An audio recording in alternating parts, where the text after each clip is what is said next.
નમસ્તે, કેમ છો બધા? ધ લીગલ સફરમાં તમારું સ્વાગત છે. ઘણીવાર એવું સાંભળવા મળે છે કે ભાઈ આપણા દાદા કે પરદાદાની ક્યાંક જમીન હતી, પણ એ ક્યાં હતી, એનો સર્વે નંબર શું હતો, અને સૌથી અગત્યનું, આજે સરકારી રેકોર્ડમાં એ કોના નામે બોલે છે, આ બધી જ વાતો આજે અજાણી છે. પણ ચિંતા ના કરશો, આજના આ વિશ્લેષણમાં આપણે આ જ કોયડાને ઉકેલવાની સંપૂર્ણ કાયદેસરની પ્રક્રિયા સમજીશું. અને હા, આ સમસ્યા ઘણા પરિવારોમાં હોય છે.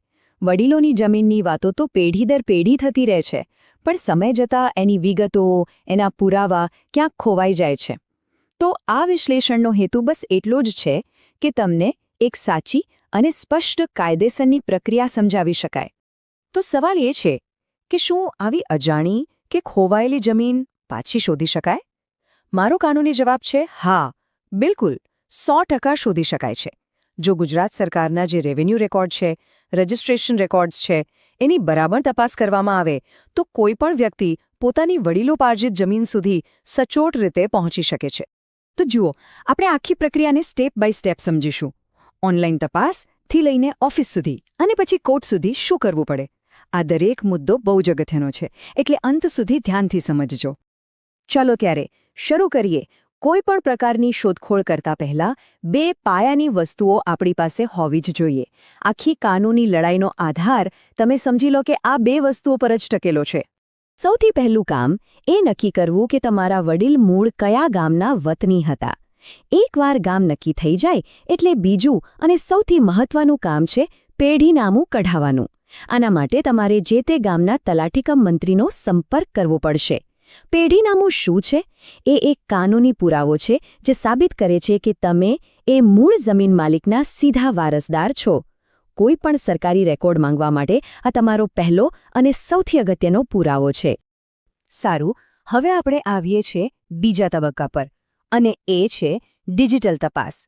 હા, ટેકનોલોજીનો આ જ ફાયદો છે.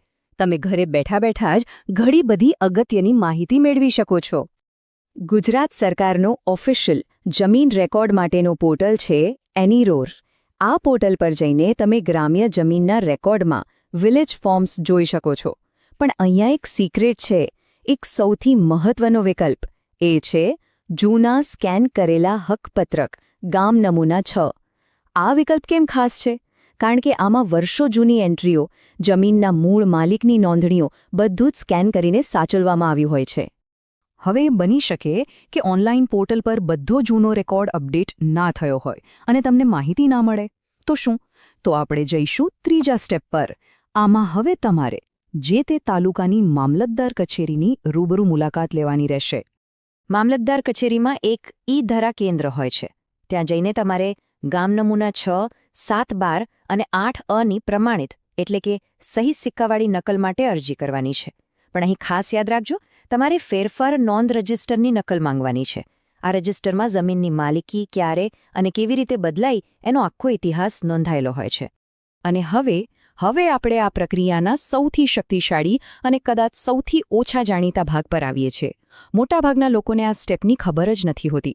પણ આ જે પગલું છે જે તમને નિર્ણાયક પુરાવા સુધી લઈ જઈ શકે છે. જુઓ, જો મામલતદાર કચેરીમાંથી પણ 50-60 વર્ષથી જૂનો રેકોર્ડ ના મળે તો દરેક જિલ્લામાં કલેક્ટર કચેરીની નીચે એક ડિસ્ટ્રિક્ટ રેકોર્ડ રૂમ આવેલો હોય છે. આ એવી જગ્યા છે જ્યાં 50 વર્ષથી લઈને 100 વર્ષ જૂના રેકોર્ડ્સ, જૂના સેટલમેન્ટ રેકોર્ડ્સ, ગામના મૂળ નકશાઓ બધું જ સાચવવામાં આવેલું હોય છે. આનાથી આગળ વધીને જમીન પર કોઈ વેચાણ કે બીજા વ્યવહારો થયા છે કે નહીં એ જાણવા માટે સબ રજિસ્ટ્રાર કચેરીમાં ઇન્ડેક્સ 2 સર્ચ કરાવવો પડે. અને એક વાત ખાસ ધ્યાનમાં રાખજો, જો તમારી જમીન શહેર વિસ્તારમાં આવતી હોય તો ત્યાં 7 નહીં પણ સિટી સર્વે ઓફિસમાંથી પ્રોપર્ટી કાર્ડ કઢાવવાનું રહેશે. હવે એક પ્રોફેશનલ ટિપ, એન્કમ્બ્રન્સ સર્ટિફિકેટ એટલે કે બોજા પ્રમાણપત્ર.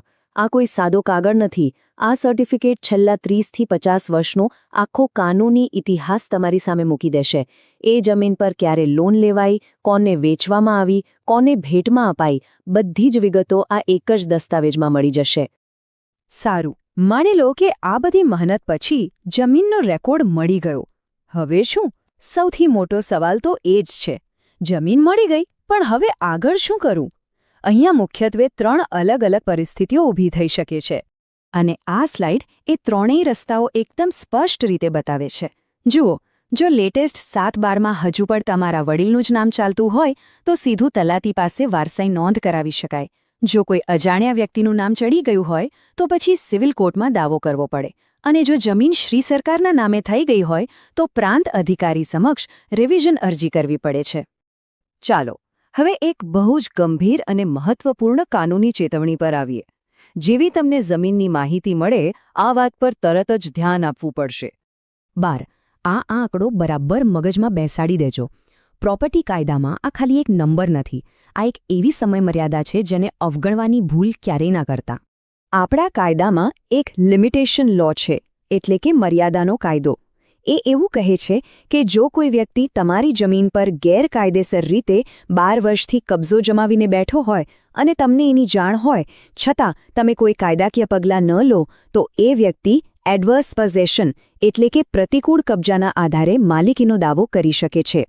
એટલે જેવી તમને જમીન વિશે જાણ થાય 1 દિવસનો પણ વિલંબ કર્યા વગર કાર્યવાહી શરૂ કરી દેવી જોઈએ. ઘણા લોકોને એ પણ સવાલ થાય કે આ બધામાં સમય અને પૈસા કેટલા લાગશે? તો જુઓ, રેકોર્ડ શોધવાની આ પ્રક્રિયામાં સામાન્ય રીતે 15 દિવસથી માંડીને 6 મહિના સુધીનો સમય લાગી શકે છે. એ રેકોર્ડ કેટલો જૂનો છે તેના પર આધાર રાખે છે. અને ખર્ચની વાત કરીએ તો ઓનલાઈન પોર્ટલ તો મફત છે. બાકી સરકારી કચેરીમાંથી પ્રમાણિત નકલો કઢાવવાનો ખર્ચ સામાન્ય રીતે 20 રૂપિયાથી લઈને 5000 રૂપિયા સુધી આવી શકે છે. તો આખા વિશ્લેષણનું સાર એટલું જ છે કે બાપ દાદાની જમીન શોધવી એ મુશ્કેલ હોઈ શકે છે પણ અશક્ય નથી. એ 100% શક્ય છે. બસ શરત એટલી જ છે કે આપણે હવામાં તીર મારવાને બદલે જે સાચી કાયદેસરની પ્રક્રિયાની આપણે ચર્ચા કરી એને અનુસરીએ તો ચોક્કસપણે આપણે આપણા હકની જમીન સુધી પહોંચી શકીએ છીએ. તો જો કાયદાકીય માહિતીથી ભરપૂર આ વિશ્લેષણ તમને ખરેખર મદદરૂપ લાગ્યું હોય તો તેને લાઇક જરૂર કરજો. તમારા મનમાં કોઈ પણ પ્રશ્ન હોય તો મને કમેન્ટમાં જણાવજો, હું જવાબ આપીશ. પ્રોપર્ટી કાયદા અને બીજા સરકારી નિયમોને આવી જ સરળ ભાષામાં સમજવા માટે ધ લીગલ સફરને સબસ્ક્રાઇબ કરો. ફરી મળીશું. જય ગરવી ગુજરાત, જય હિન્દ.